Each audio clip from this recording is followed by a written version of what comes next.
School may be out for the summer, but there's always one lesson to learn. I'd like to say hello to my dozens and dozens of YouTube fans. This one is a special dedication to my good friend Vicky because she sent me an article about the great state of Texas. And boy, oh boy, we gotta love Texas. So, it's funny how life imitates art. George Carlin, many years ago, not too many years ago, and I'm not going to redo the bit because I will not do it justice, but do me a favor. After you're done watching this, go on YouTube and search George Carlin shell shock. And he talks about soft language. Now, First World War, we had shell shock. Then, World War II becomes battle fatigue. Then in the Korean War, operational exhaustion. And ever since the Vietnam War, PTSD. And George Carlin does this wonderful, masterful lesson in soft language and how we soften language to make ourselves feel better, to distance ourselves from the things that make us uncomfortable, or dare I say, the things that make us hurty. So, down in the heart of Texas, a couple of years ago, they tried, not too long ago, I think it was about 4 or 5 years ago, Texas got a new textbook for their history class.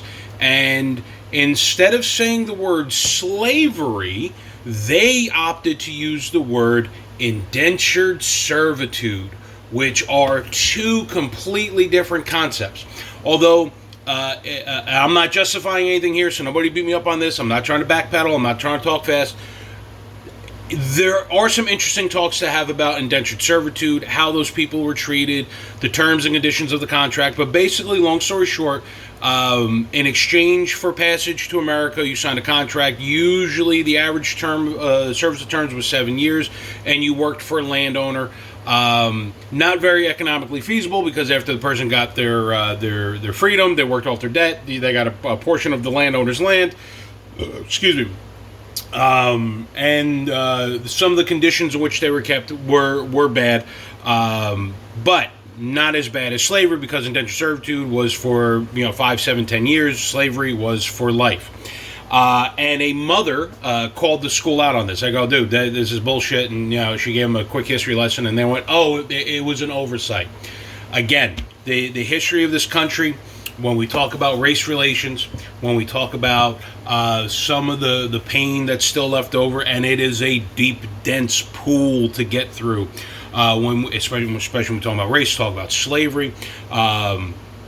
So now, because they got called out on the using the wrong term, they've come up with a new term: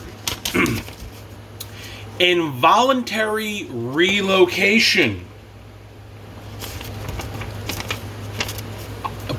Somebody tag me in this. Somebody please find me what the definition of this nonsense is. When I hear involuntary relocation, I mean, the first thing that comes to mind to me is like what happened to the indigenous people when they were told to get the hell off their land and forced to move. You might be involuntarily relocated. I don't know. Maybe you got a bunch of people in New Jersey involuntarily relocated after Hurricane Sandy. Bro, you can't change history. History is history. If you're not comfortable with it, good. That means you're going to learn something from it. You can't hide from your past no matter how hard you try. And trying to soften the language to make other people feel better, folks, not going to work. Be cool. Have a great summer. I'll see you down the road.